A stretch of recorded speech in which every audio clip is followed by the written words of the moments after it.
open it up to questions. Yeah, very exciting. I don't know how many camps I've been involved with, preseason camp, but it's always exciting to come out and get out in the field and do real football. During the summer, we can't be out there with the guys, and we have a football or anything that's structured or tailored towards football. So it was a lot of fun getting out there and seeing the improvement the guys have made over the summer, the retention that they've been able to maintain with what we're trying to do with them. So just a great workout, great practice. We've got a lot of things to clean up. We've got new guys, they don't know exactly how we do things, running on, running off, putting their mouthpieces in every play, having the helmets buttoned up, finishing plays, tagging off, but we'll get there. So it's a lot of fun getting out there and doing as close as you can to real football. Many times as you've done this, is there one particular thing that you've got in mind that you're looking at on the first day outside of, like you said, some of the things you got to clean up with new guys? What are the things that you look for, and what did you think about those? We just got to get everybody on the same page and do the little things. Somehow, I don't know how it occurred, but someone calling you a disciplined person, some people think that's not a compliment. That is a compliment. You want to be called a disciplined person, so we're wanting our guys to be disciplined and making sure that they're doing things exactly the way we want them to do it. And we're very demanding. Luckily, I've got a great group of young men. They understand that how we want to do things, and they're helping the young guys get to do it. But I guess I've been doing preseason camp since 1982. I've been a head coach since '93, and I'm still excited and pumped up every time we get out here and get ready to go.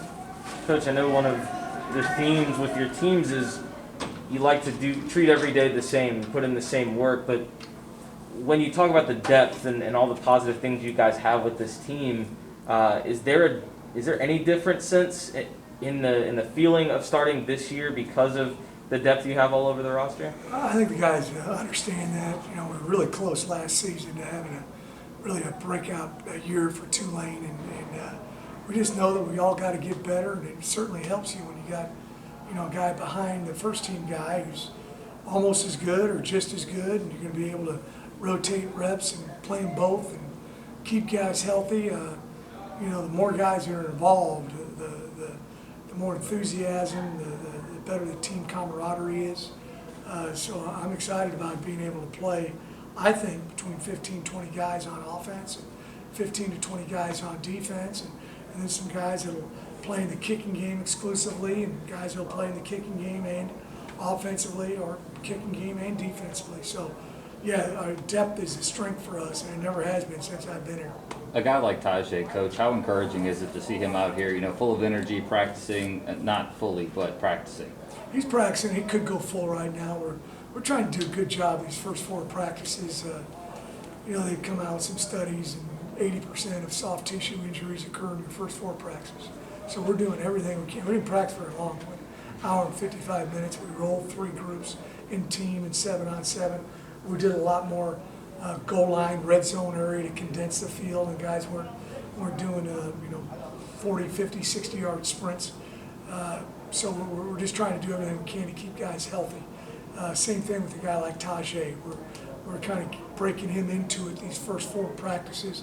We'll have a NCAA mandated day off that 5th day, and then he's going to be in regular jersey and ready to go. But he's worked extremely hard to get there. Our training staff, our doctors, our rehab people, our strength and conditioning people, they've done a great job helping him get to this point as well. And you mentioned depth. How much of a boost has a guy like Devin Brumfield really been for that running back room? Oh, we needed it. We lost a couple running backs, and we got him in here. He's a big, durable back. He's played a high level of collegiate football. And he kind of gives a little bit of a different element compared to the other backs. He's a true power back, north-south runner, sticks his foot in the ground, gets people bouncing off of him. So yeah, it's great to have Devin here. You moved everything up an hour this year, an hour earlier. What were the main reasons? Yeah, we're trying to beat the heat on both ends, particularly early. We're going to have some scrimmages on Saturday. Our start time is going to be 11 o'clock. Just like our initial game. I'm sure there's going to be some times during camp where we're going to get lightning in the morning, and occasionally does that around here. I'd be sarcastic. That's about every 5th day, right? So we'll go ahead and adjust those practices. Maybe they'll be in the afternoon, you know, so we'll get some heat. But really, this was a pretty nice day, Yeah. nice morning. Jaquan Jackson, how valuable is he for your team? He might be, can do just so many things. He really came on last year. We think he's an elite punt and kick returner, and he's only going to get better at that. And then I also think he can be an elite receiver.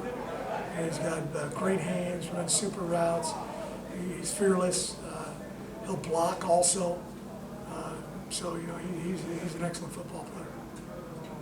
Time of possession is something that really, you know, killed you guys at times last year, but what do you see from Chip Long's offense that, you know, gives you some encouragement that there won't be any fast drives and no quick 3 and outs? You know, we like those quick drives when there's a touchdown at the end. We can have those, but you know, Chip's very experienced. He's got a really vast array of plays to run in the run game and also throwing the football. I mean, this is by far the most plays that we run offensively, package that we have for our offense.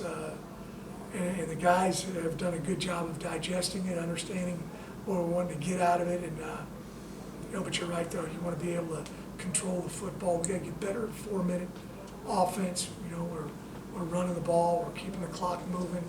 You know, I always challenge my offensive coordinators and tell them that very few guys can play real fast and also play real slow. They can do one or the other. You know, I want him to be able to do both. I feel like he's really working at being able to do both and can do both. But he's doing a great job for us. And I guess a follow-up to that, you know, how did that really impact your defense last year, and what adjustments are you making to help that group out this year? Defensively, you know, really our issue last year wasn't time of possession. It was finishing ball games, and you know, for defense, it was allowing big plays that really hurt us. You know, there's one category with explosive plays. We were 127th in the country last year, and giving up that many. There was only 127 teams that played last year, so that's not very good. So we did a real nice job with our run defense.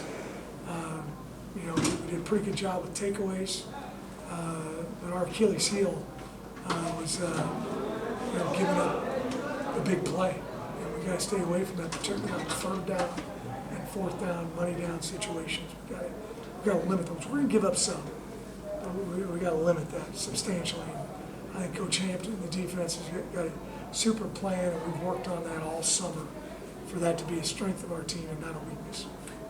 What are your early impressions of Shea Wyatt? He put up some huge numbers at your old school you coached. Yeah, you know, it's kind of a interesting deal. You know, when he put himself in the portal and really kind of contacted us after he put himself in the portal, I was very hesitant to look at him because the head coach there at Central Missouri is a good friend.